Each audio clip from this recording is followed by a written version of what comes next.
നമസ്കാരം, goodness evening ന്യൂസിലേക്ക് സ്വാഗതം. പ്രധാന വാർത്തകൾ.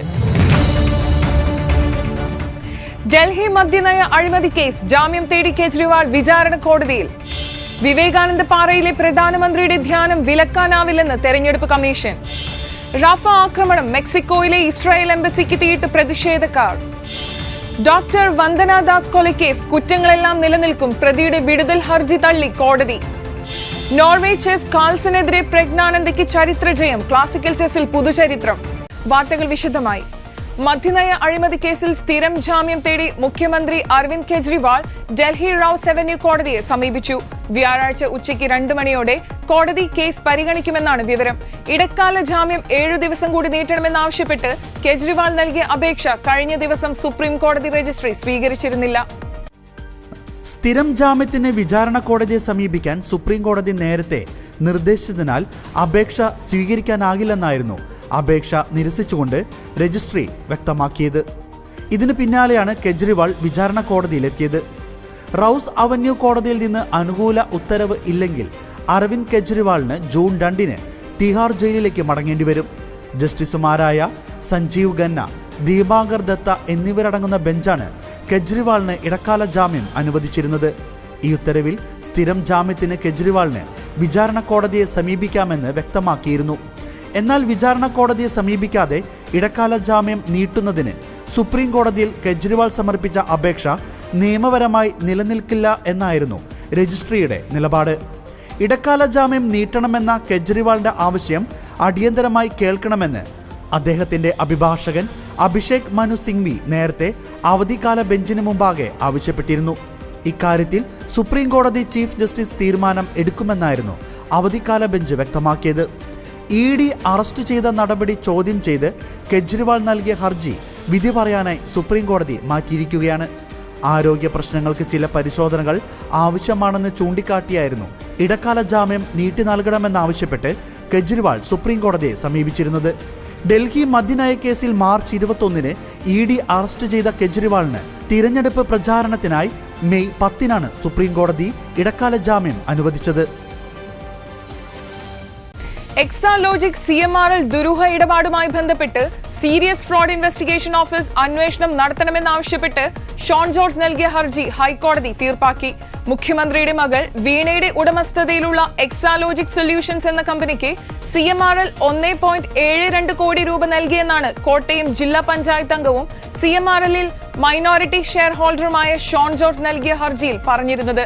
വിഷയത്തിൽ SFIO അന്വേഷണം നടക്കുന്നതിന്റെ പശ്ചാത്തലത്തിലാണ് ജസ്റ്റിസ് TR രവി ഹർജി തീർപ്പാക്കിയത്.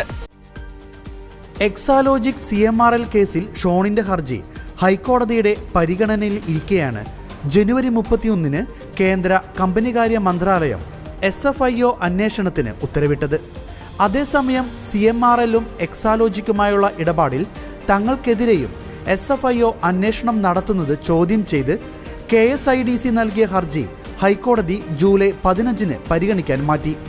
നിലവിൽ വിവാദമായിട്ടുള്ള അബുദാബി ബാങ്കിന്റെ അക്കൗണ്ട് വഴി പ്രൈസ് വാട്ടർ ഹൗസ് കൂപ്പേഴ്സ് എന്നിവയിൽ നിന്ന് വൻ തുക അമേരിക്കയിലെ വിവിധ അക്കൗണ്ടുകളിലേക്ക് കൈമാറ്റം ചെയ്തിട്ടുണ്ടെന്ന് ഷോണിന്റെ ആരോപണം സംബന്ധിച്ചും അന്വേഷണം നടത്തണമെന്നാവശ്യപ്പെട്ട് ഉപഹർജിയും നിലവിലുള്ള ഹർജികൾക്കൊപ്പം നൽകിയിരുന്നു. ആദ്യം കമ്പനി നിയമത്തിലെ വകുപ്പ് 210 പ്രകാരമാണ് പുതുച്ചേരി രജിസ്ട്രാർ ഓഫ് കമ്പനീസ് ഉൾപ്പെടെയുള്ള 3 അംഗ സംഘത്തെ കേന്ദ്രം അന്വേഷണം ഏൽപ്പിച്ചത്.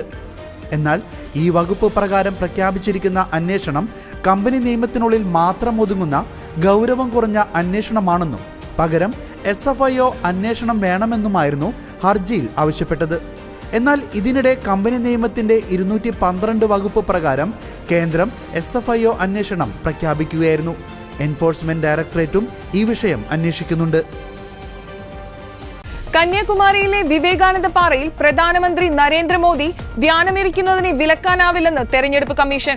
മോദി ധ്യാനം നടത്തുന്നത് തെരഞ്ഞെടുപ്പ് പ്രചാരണമായി കണക്കാക്കാനാവില്ലെന്നാണ് തെരഞ്ഞെടുപ്പ് കമ്മീഷൻ വ്യക്തമാക്കുന്നത്. ലോക്സഭാ തെരഞ്ഞെടുപ്പിന്റെ അവസാനഘട്ട വോട്ടെടുപ്പ് നടക്കാനിരിക്കെ മോദി ധ്യാനമിരിക്കുന്നത് പെരുമാറ്റച്ചട്ട ലംഘനമാണെന്ന് ചൂണ്ടിക്കാട്ടി കോൺഗ്രസും തൃണമൂൽ കോൺഗ്രസും പരാതി നൽകിയിരുന്നു. ധ്യാനം വിലക്കണമെന്നാവശ്യപ്പെട്ടായിരുന്നു പരാതി. എന്നാൽ ഈ ആവശ്യം തെരഞ്ഞെടുപ്പ് കമ്മീഷൻ തള്ളി. പ്രധാനമന്ത്രി നരേന്ദ്രമോദിയുടെ കന്യാകുമാരി ധ്യാനത്തിന്റെ ദൃശ്യങ്ങൾ സംപ്രേഷണം ചെയ്യുന്നത് വിലക്കണമെന്നാവശ്യപ്പെട്ട് CPM-ഉം രംഗത്തെത്തിയിരുന്നു. ഇക്കാര്യം ചൂണ്ടിക്കാട്ടി CPM തമിഴ്നാട് സംസ്ഥാന സെക്രട്ടറി കെ ബാലകൃഷ്ണൻ തെരഞ്ഞെടുപ്പ് കമ്മീഷന് കത്ത് നൽകി. മോദി ധ്യാനമിരിക്കുന്നത് വ്യക്തിപരമായ കാര്യമാണ്. എന്നാൽ രാഷ്ട്രീയ താൽപര്യത്തിന് ദൃശ്യങ്ങൾ പ്രചരിപ്പിക്കുന്നത് പെരുമാറ്റച്ചട്ട ലംഘനമാണെന്നാണ് കത്തിൽ പറയുന്നത്. തെരഞ്ഞെടുപ്പ് അവസാനിക്കും മുമ്പ് വോട്ടർമാരെ സ്വാധീനിക്കാനുള്ള ശ്രമമാണെന്നും CPM പറയുന്നു. തെരഞ്ഞെടുപ്പ് പ്രചാരണത്തിന്റെ തിരക്കൊഴിഞ്ഞ പ്രധാനമന്ത്രി നരേന്ദ്രമോദി ഇന്ന് വൈകിട്ടോടെയാണ് കന്യാകുമാരിയിലെ വിവേകാനന്ദ പാറയിൽ ധ്യാനമിരിക്കാൻ എത്തുക. 3 ദിവസങ്ങളിലായി 45 മണിക്കൂറാണ് ധ്യാനം. പ്രധാനമന്ത്രിയുടെ വരവോടനുബന്ധിച്ച് കന്യാകുമാരിയിൽ കനത്ത സുരക്ഷയാണ് ഏർപ്പെടുത്തിയിട്ടുള്ളത്. വിവേകാനന്ദ പാറയിലേക്കുള്ള സഞ്ചാരികളുടെ യാത്രയ്ക്ക് നിരോധനമുണ്ട്. 2000-ഓളം പോലീസുകാരെയാണ് സുരക്ഷയ്ക്കായി ഒരുക്കിയിട്ടുള്ളത്. കന്യാകുമാരി ഗസ്റ്റ് ഹൗസിൽ ഉൾപ്പെടെ കനത്ത സുരക്ഷയാണ് ഒരുക്കിയിട്ടുള്ളത്. ഹെലികോപ്റ്ററിന്റെ ട്രയൽ റണ്ണടക്കം നടത്തിയിരുന്നു. ലോക്സഭാ തെരഞ്ഞെടുപ്പ് പ്രചാരണത്തിന്റെ അവസാന ദിവസമാണ് തമിഴ്നാട്ടിലെ കന്യാകുമാരിയിൽ ധ്യാനമിരിക്കാൻ മോദി എത്തുന്നത്. ഇന്ന് വൈകിട്ട് മുതൽ ജൂൺ 1 വൈകിട്ട് വരെയാണ് മോദി വിവേകാനന്ദ പാറയിൽ ധ്യാനമിരിക്കുക. ഇന്നാണ് ലോക്സഭാ തെരഞ്ഞെടുപ്പിന്റെ പരസ്യ പ്രചാരണം പൂർത്തിയാവുന്നതും. 2 ദിവസത്തെ ഇടവേളയ്ക്ക് ശേഷം ജൂൺ 1 അവസാനഘട്ട വോട്ടെടുപ്പ്. പരസ്യ പ്രചാരണം പൂർത്തിയാകുന്നത് മുതൽ വോട്ടെടുപ്പ് കഴിയുന്നതുവരെ വിവേകാനന്ദ പാറയിൽ ധ്യാനമിരിക്കാനാണ് മോദിയുടെ തീരുമാനം. രാജ്യത്തെ 3 സംസ്ഥാനങ്ങളിൽ CAA വഴി പൗരത്വം നൽകിയെന്ന് കേന്ദ്ര ആഭ്യന്തര മന്ത്രാലയം. പശ്ചിമ ബംഗാൾ, ഹരിയാന, ഉത്തരാഖണ്ഡ് എന്നീ സംസ്ഥാനങ്ങളിലാണ് പൗരത്വം നൽകിയത്. ബംഗാളിൽ പൗരത്വ നിയമ ഭേദഗതി നടപ്പാക്കാൻ അനുവദിക്കില്ലെന്ന് മുഖ്യമന്ത്രി മമതാ ബാനർജി നിലപാടെടുത്തിരുന്നു. ഇതിനിടയിലാണ് പൗരത്വം നൽകിക്കൊണ്ടുള്ള ആഭ്യന്തര മന്ത്രാലയത്തിന്റെ നീക്കം. അപേക്ഷകർക്ക് അതത് സംസ്ഥാന എംപവേർഡ് കമ്മിറ്റിയാണ് പൗരത്വം നൽകിയതെന്ന് മന്ത്രാലയം പ്രസ്താവനയിൽ വ്യക്തമാക്കി. ബംഗാളിൽ അവസാനഘട്ട വോട്ടെടുപ്പിന് മുമ്പായാണ് കേന്ദ്ര സർക്കാർ നടപടി. ജൂൺ 1 അവസാനഘട്ട തെരഞ്ഞെടുപ്പ് നടക്കുമ്പോൾ പശ്ചിമ ബംഗാളിലെ 9 മണ്ഡലങ്ങളിൽ തെരഞ്ഞെടുപ്പ് നടക്കുകയാണ്. ബംഗാളിൽ തെരഞ്ഞെടുപ്പിൽ CAA വിഷയം സജീവ ചർച്ചയായിരുന്നു. 2019 കൊണ്ടുവന്ന പൗരത്വ നിയമ ഭേദഗതി രാജ്യത്ത് വൻ പ്രതിഷേധത്തിനിടയാക്കിയിരുന്നു. ഇതിനുശേഷം നടപ്പാക്കാതെ മാറ്റിവെച്ച നിയമത്തിന്റെ ചട്ടങ്ങൾ ഇക്കഴിഞ്ഞ മാർച്ചിലാണ് സർക്കാർ പുറത്തുവിട്ടത്. ഇതിനു പിന്നാലെ വലിയ പ്രതിഷേധങ്ങളാണ് പല കോണുകളിൽ നിന്നുണ്ടായത്. അപേക്ഷകൾ പരിഗണിക്കാൻ ജില്ലാതല സമിതിയും ഇത് പരിശോധിക്കാൻ സംസ്ഥാനതല സമിതിയും രൂപീകരിക്കാനായിരുന്നു നിർദ്ദേശം. പൗരത്വം നൽകുന്നത് സെൻസസ് ഡയറക്ടർ ജനറൽ അധ്യക്ഷനായ കേന്ദ്ര സമിതിയാണ്. പ്രതിപക്ഷ പാർട്ടികൾ ഭരിക്കുന്ന സംസ്ഥാനങ്ങൾ ഇതിനോട് സഹകരിച്ചിരുന്നില്ല. രാജസ്ഥാൻ, UP, അസം തുടങ്ങിയ സംസ്ഥാനങ്ങളുള്ളവർക്കാണ് തുടക്കത്തിൽ പൗരത്വം നൽകിയത്. പാകിസ്ഥാനിൽ നിന്ന് വന്ന അഭയാർത്ഥികൾക്കാണ് തുടക്കത്തിൽ പൗരത്വം കിട്ടിയിരിക്കുന്നത്. കൂടുതൽ അപേക്ഷക്കാർക്ക് ഡിജിറ്റൽ സർട്ടിഫിക്കറ്റ് അയച്ചു കൊടുക്കണമെന്ന് സർക്കാർ വൃത്തങ്ങൾ അറിയിച്ചിരുന്നു. മെക്സിക്കോയിലെ ഇസ്രായേൽ എംബസിക്ക് തീയിട്ട് പ്രതിഷേധക്കാർ. റാഫ ആക്രമണത്തിൽ അടിയന്തര നടപടി ആവശ്യപ്പെട്ടായിരുന്നു പ്രതിഷേധം. എംബസിക്ക് നേരെ പലസ്തീൻ അനുകൂല പ്രതിഷേധക്കാർ കുപ്പി ബോംബുകൾ എറിഞ്ഞു. മുഖം മറച്ചെത്തിയ പ്രതിഷേധക്കാർ പോലീസിനെതിരെ കല്ലുകളും വലിച്ചെറിഞ്ഞു. ഇതോടെ പ്രതിഷേധക്കാർക്ക് നേരെ പോലീസ് കണ്ണീർവാതകം പ്രയോഗിച്ചു.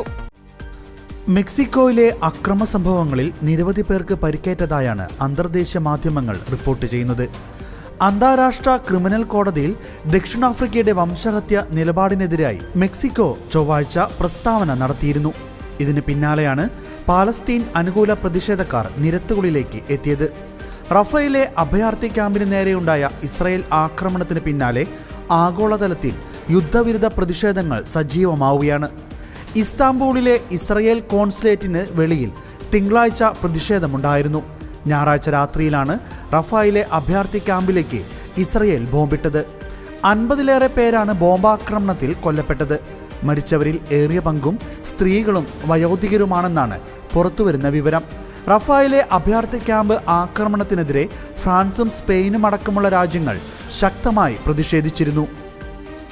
കൊട്ടാരക്കര താലൂക്ക് ആശുപത്രിയിൽ വെച്ച് ഡോക്ടർ വന്ദനാദാസിനെ കൊലപ്പെടുത്തിയ കേസിൽ പ്രതിക്കെതിരെ കൊലപാതകം, വധശ്രമം, ഔദ്യോഗിക കൃത്യനിർവഹണത്തിന് തടസ്സം സൃഷ്ടിക്കൽ തുടങ്ങിയവ ഉൾപ്പെടെ പ്രോസിക്യൂഷൻ ആരോപിച്ച എല്ലാ കുറ്റങ്ങളും നിലനിൽക്കുമെന്ന് കോടതി കണ്ടെത്തി. പ്രതിയായ സന്ദീപ് ഫയൽ ചെയ്ത വിടുതൽ ഹർജി കോടതി തള്ളി. കുറ്റപത്രം വായിച്ചു കേൾപ്പിക്കാൻ ജൂൺ 6 പ്രതിയെ നേരിട്ട് ഹാജരാക്കാനും Kollam additional sessions judge PN Vinod ഉത്തരവിട്ടു. ഡോക്ടർ വന്ദനദാസിനെ കൊലപ്പെടുത്തിയ കേസിൽ സന്ദീപിന് നേരത്തെ തന്നെ മാനസിക വൈകല്യം ഉണ്ടായിരുന്നുവെന്നും അതിനാൽ കുറ്റമുക്തനാക്കണമെന്നും വന്ദനയെ കൊലപ്പെടുത്തിയതിന് സാക്ഷികളൊന്നുമില്ലെന്നും പ്രതിഭാഗം വാദിച്ചു. എന്നാൽ കേസിലെ വിടുതൽ ഹർജി പരിഗണിക്കുന്ന വേളയിൽ പ്രോസിക്യൂഷൻ ഹാജരാക്കിയിരിക്കുന്ന രേഖകളുടെയും സാക്ഷിമൊഴികളുടെയും അടിസ്ഥാനത്തിലാണ് വിചാരണ കോടതി തീരുമാനിക്കേണ്ടതെന്ന് 2023 സുപ്രീം കോടതി ഈ കേസിനും ബാധകമാണെന്ന് അഡ്വക്കേറ്റ് പ്രതാപ് ജി പടിക്കൽ ചൂണ്ടിക്കാട്ടി. കൃത്യമായ തയ്യാറെടുപ്പോടെയാണ് പ്രതി ഡോക്ടർ വന്ദനയെ ആക്രമിച്ചത്. പ്രതിക്കെതിരെ കൊലപാതകവും കൊലപാതക ശ്രമം ഉൾപ്പെടെയുള്ള വകുപ്പുകൾ നിലനിൽക്കും. ആശുപത്രിയിലെ ഡ്രസ്സിംഗ് മുറിയിൽ മനഃപൂർവ്വം ബഹളമുണ്ടാക്കുകയും കത്രിക കൈയിലാക്കി ഒളിപ്പിച്ചു വെക്കുകയും ചെയ്തു. ആക്രമിക്കപ്പെട്ടവരുടെയെല്ലാം ശരീരത്തിൽ പലതവണ മുറിവേൽപ്പിച്ചത് പ്രതിയുടെ ക്രൂരമായ ഉദ്ദേശത്തെ വെളിവാക്കുന്നു. പ്രതിക്കൊരുവിധ മാനസിക വൈകല്യവുമില്ല. കൊലപാതകത്തിന് ശേഷമുള്ള പ്രതിയുടെ പ്രവൃത്തികൾ അത് വെളിവാക്കുന്നുണ്ടെന്നും പ്രോസിക്യൂഷൻ വാദിച്ചു. ഇത് അംഗീകരിച്ചാണ് പ്രതിയുടെ വിടുതൽ ഹർജി കോടതി തള്ളിയത്. പൗരോഹിത്യത്തിന്റെ സുവർണ ജൂബിലറിയൻ ഫാദർ ഡോക്ടർ അഗസ്റ്റിൻ വല്ലൂരാനെ വികാരി ഫാദർ സെബാസ്റ്റ്യൻ മാടശ്ശേരിയും ഇടവക സമൂഹവും ജൂലൈ 13 ശനിയാഴ്ച രാവിലെ 9 തിരുമുടിക്കുന്ന് ചെറുപുഷ്പ ദേവാലയത്തിലേക്ക് സ്വീകരിക്കുന്നു. തുടർന്ന് ജൂബിലറിയൻ കൃതജ്ഞതാ ബലി അർപ്പിക്കും. പിന്നീട് പാരിഷ് ഹാളിൽ വികാരിയുടെ അധ്യക്ഷതയിൽ നടക്കുന്ന അനുമോദന യോഗത്തിൽ പ്രമുഖ സാംസ്കാരിക ആധ്യാത്മിക നേതാക്കൾ പങ്കെടുക്കും. സുവിശേഷ പ്രഘോഷണം ജീവിതമാക്കിയ സന്യാസ ശ്രേഷ്ഠനാണ് റവറൻ ഡോക്ടർ അഗസ്റ്റിൻ വെല്ലൂരാൻ VC.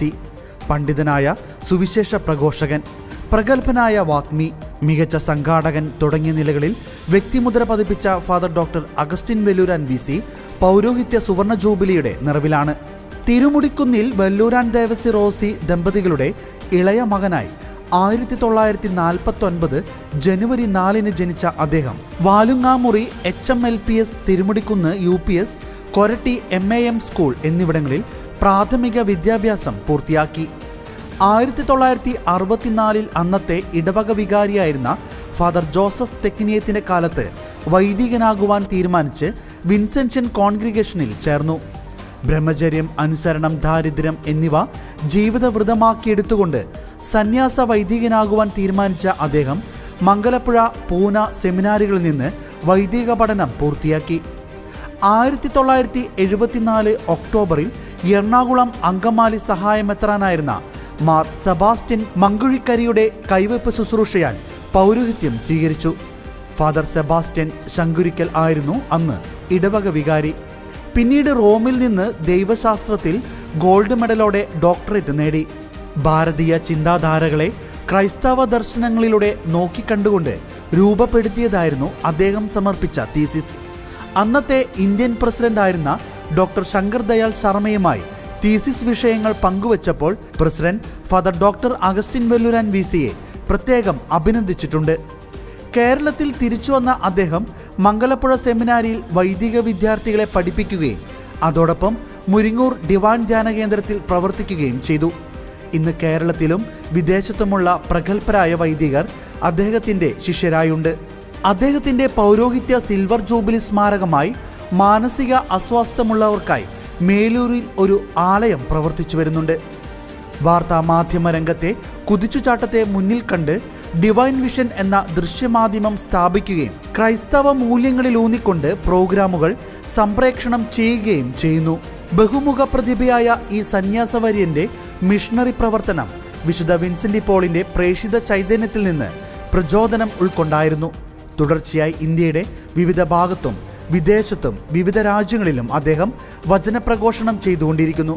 ശ്രീലങ്കയിൽ ധ്യാനകേന്ദ്രത്തിൻ്റെ പുതിയൊരു ശാഖയുടെ നിർമ്മാണത്തിൻ്റെ പണിപ്പുരയിലാണിപ്പോൾ. സന്യാസ ജീവിതത്തിൻ്റെ സുവർണ ജൂബിലിയുടെ നിറവിലായിരിക്കുന്ന അദ്ദേഹം ജീവിതത്തിൽ 75 വർഷങ്ങൾ പിന്നിടുകയാണ്. ആം ആദ്മി പാർട്ടി രാജ്യസഭാംഗം സ്വാതി മലിവാളിനെ ആക്രമിച്ചെന്ന കേസിൽ തന്നെ അറസ്റ്റ് ചെയ്തതിനെതിരെ ഡൽഹി ഹൈക്കോടതിയെ സമീപിച്ച് മുഖ്യമന്ത്രി അരവിന്ദ് കെജ്രിവാളിന്റെ സഹായി ബിബവ് കുമാർ. അറസ്റ്റ് നിയമവിരുദ്ധമാണെന്ന് ബിബവ് കോടതിയെ അറിയിച്ചു. അനധികൃതമായുള്ള അറസ്റ്റിന് അർഹമായ നഷ്ടപരിഹാരം നൽകണമെന്നും ബിബവ് ആവശ്യപ്പെട്ടു. മെയ് 27 ബിബവ് കുമാറിന്റെ ജാമ്യാപേക്ഷ ഡൽഹി കോടതി തള്ളിയിരുന്നു. ഇതിനു പിന്നാലെയാണ് അദ്ദേഹം വീണ്ടും കോടതിയെ സമീപിക്കുന്നത്. മുഖ്യമന്ത്രിയുടെ വസതിയിൽ വെച്ച് നടന്നുവെന്ന് പറയുന്ന സംഭവങ്ങൾ സ്വാതി കരുതിക്കൂട്ടി ആസൂത്രണം ചെയ്തതായിരുന്നുവെന്നും ബിബവിന്റെ വാദം. സംഭവം നടന്നുവെന്ന് പറയുന്ന ദിവസം അവർ പരാതി നൽകിയില്ല. വനിതാ കമ്മീഷൻ അധ്യക്ഷയായിരുന്ന സ്വാതിക്ക് സ്വന്തം അവകാശങ്ങളെക്കുറിച്ച് നന്നായി അറിയാമായിരുന്നിട്ടും 3 ദിവസം കഴിഞ്ഞാണ് പരാതി നൽകിയതെന്നും മെയ് 27 ബിബവിന്റെ അഭിഭാഷകൻ വാദിച്ചിരുന്നു. മെയ് 13 കേജ്രിവാളിനെ സന്ദർശിക്കാൻ അദ്ദേഹത്തിന്റെ ഔദ്യോഗിക വസതിയിലെത്തിയപ്പോൾ അതിക്രമം നേരിട്ടെന്നായിരുന്നു സ്വാതിയുടെ പരാതി. കേജ്രിവാളിന്റെ ഡൈനിങ് റൂമിൽ ഇരുന്നപ്പോൾ ബിബവ് അവിടേക്കെത്തി ആക്രമിക്കുകയായിരുന്നു എന്നാണ് ആരോപണം. സ്വാതി മലിവാളിന്റെ പരാതിയിൽ പോലീസ് രജിസ്റ്റർ ചെയ്ത എഫ്ഐആറിൽ ബിബവിനെതിരെ ഗുരുതര പരാമർശങ്ങളാണുള്ളത്. ഇടുക്കി രൂപത അൾത്താര ബാലസംഗമം അവിസ്മരണീയമായി. ആദ്യമായാണ് രൂപതാ തലത്തിൽ അൾത്താര ബാലന്മാരെ ഒരുമിച്ച് ചേർക്കുന്നത്. രൂപത ചെറുപുഷ്പം മിഷൻ ലീഗിന്റെയും വൊക്കേഷൻ ബ്യൂറോയുടെയും നേതൃത്വത്തിലാണ് ബാലസംഗമം സംഘടിപ്പിച്ചത്. രൂപതയുടെ 6 കേന്ദ്രങ്ങളിലായി നടത്തിയ സംഗമത്തിൽ വിവിധ ഇടവകകളിൽ നിന്നായി 850-ലധികം അൾത്താര ബാലന്മാർ സംഗമിച്ചു. അടിമാലി, കരിമ്പൻ, മുരിക്കാശ്ശേരി, ആനച്ചാൽ, ഇരട്ടയാർ, വെള്ളയാംകുടി എന്നീ കേന്ദ്രങ്ങളിലായിരുന്നു അൾത്താര ബാലസംഗമം നടന്നത്. വൈദികരും വൈദിക വിദ്യാർത്ഥികളും സന്യസ്തരും അൽമായരും അടങ്ങുന്ന 50ഓളം വരുന്ന പരിശീലകർ വിവിധ കേന്ദ്രങ്ങളിലെ സംഗമങ്ങൾക്ക് നേതൃത്വം നൽകി.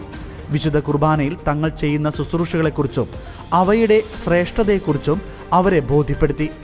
ആരാധനക്രമ ശുശ്രൂഷകളിൽ തങ്ങൾ നടത്തുന്ന ശുശ്രൂഷകളുടെ പ്രാധാന്യത്തെക്കുറിച്ച് അവരെ ബോധ്യപ്പെടുത്തുകയും ദേവാലയത്തിൻ്റെ അതിവിശുദ്ധ ഇടങ്ങളിൽ വ്യാപരിക്കുന്ന അവർ ജീവിതത്തിൽ സൂക്ഷിക്കേണ്ട വിശുദ്ധിയെക്കുറിച്ച് അവബോധം ഉളവാക്കുകയും ചെയ്യുക എന്നതായിരുന്നു ഈ സംഗമത്തിൻ്റെ ലക്ഷ്യം. അൾത്താര ബാലന്മാരുടെ ഇത്തരം സംഗമങ്ങൾ തുടർന്നും നടത്തുമെന്നും ഇത്തരം കൂട്ടിച്ചേരലുകൾ അവരെ സഭയോടും വിശ്വാസ കാര്യങ്ങളോടും ചേർന്ന് നിൽക്കാൻ പ്രേരിപ്പിക്കുമെന്നും നല്ല ദൈവവിളികൾ വളർന്നു വരുവാൻ ഇത് ഇടയാക്കുമെന്നും ഇടുക്കി രൂപത മെത്രാൻമാർ ജോൺ നെല്ലിക്കുന്നേൽ പറഞ്ഞു. ക്ലാസുകളിലും പ്രവർത്തനങ്ങളിലും ആരാധനയിലും സജീവമായി പങ്കെടുത്ത് ഉത്സാഹത്തോടെയാണ് അൾത്താര ബാലന്മാർ തിരികെ മടങ്ങിയത്. ക്രിസ്തുജ്യോതി വിശ്വാസ പരിശീലന കേന്ദ്രത്തിന്റെ director father Philip Aikkara, vocation bureau director father Amal Manimalakunnel, mission league രൂപത president Sesin Jose, sister starlet CMC, father James Kavungal, father Amal Thanolil, father Joby Pulikkakunnel എന്നിവർ പരിപാടികൾക്ക് നേതൃത്വം നൽകി. നോർവേ ചെസ് ടൂർണമെന്റിൽ ലോക 1-ാം നമ്പർ താരം മാഗ്നസ് കാൾസനെ തോൽപ്പിച്ച് ചരിത്രം കുറിച്ച് ഇന്ത്യയുടെ ആർ പ്രജ്ഞാനന്ദ. ക്ലാസിക്കൽ ചെസ്സിൽ കാൾസനെതിരെ പ്രജ്ഞാനന്ദ നേടുന്ന ആദ്യ ജയമാണിത്.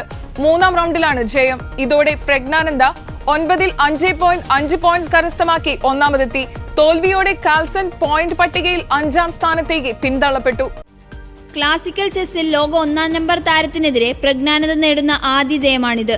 മത്സരാർത്ഥികൾക്ക് നീക്കങ്ങൾ നടത്തുന്നതിന് കൂടുതൽ സമയം അനുവദിക്കുന്ന ഗെയിമുകളെയാണ് ക്ലാസിക്കൽ ചെസ് എന്ന് വിളിക്കുന്നത്. ക്ലാസിക്കൽ ചെസ്സിൽ ഇരുവരും മുൻപ് 3 തവണ നേർക്കുനേർ വന്നപ്പോഴും സമനിലയായിരുന്നു ഫലം. മത്സരത്തിൽ കൂടുതൽ സമയവും പിന്നിൽ നിന്ന് ശേഷമാണ് പ്രജ്ഞാനന്ദ ജയിച്ചു കയറിയത്. കഴിഞ്ഞ വർഷം ലോക ചാമ്പ്യൻഷിപ്പിൽ കാൾസനോട് ഏറ്റ തോൽവിക്കുള്ള തിരിച്ചടി കൂടിയാണിത്. ക്ലാസിക്കൽ ചെസ്സിൽ കാൾസനെ തോൽപ്പിക്കുന്ന 4ാമത്തെ ഇന്ത്യക്കാരനാണ് പ്രജ്ഞാനന്ദ. അതിനിടെ വനിതകളുടെ മത്സരത്തിൽ പ്രജ്ഞാനന്ദയുടെ സഹോദരി ആർ വൈശാലിയും 5.5 പോയിന്റോടുകൂടി ഒന്നാമതെത്തി. അന്ന മുസിജുക്കിനെതിരെ സമനില പിടിച്ചതോടെയാണിത്. അമേരിക്കൻ ഗ്രാൻഡ് മാസ്റ്റർ ഫാബിയോ കുറുവാനയാണ് പ്രജ്ഞാനന്ദയ്ക്ക് പിറകിൽ 2ാം സ്ഥാനത്ത്. ചൈനയുടെ ലിങ് ലിറിനെ തോൽപ്പിച്ചാണ് കറുവാന സ്ഥാനം മെച്ചപ്പെടുത്തിയത്. ഇതോടെ ഗുഡ്നസ് ഈവനിംഗ് ന്യൂസ് പൂർണ്ണമാകുന്നു. കൂടുതൽ വാർത്താ അപ്ഡേറ്റുകൾക്കായി ഗുഡ്നസ് ന്യൂസ് ചാനൽ സന്ദർശിക്കുക. നന്ദി.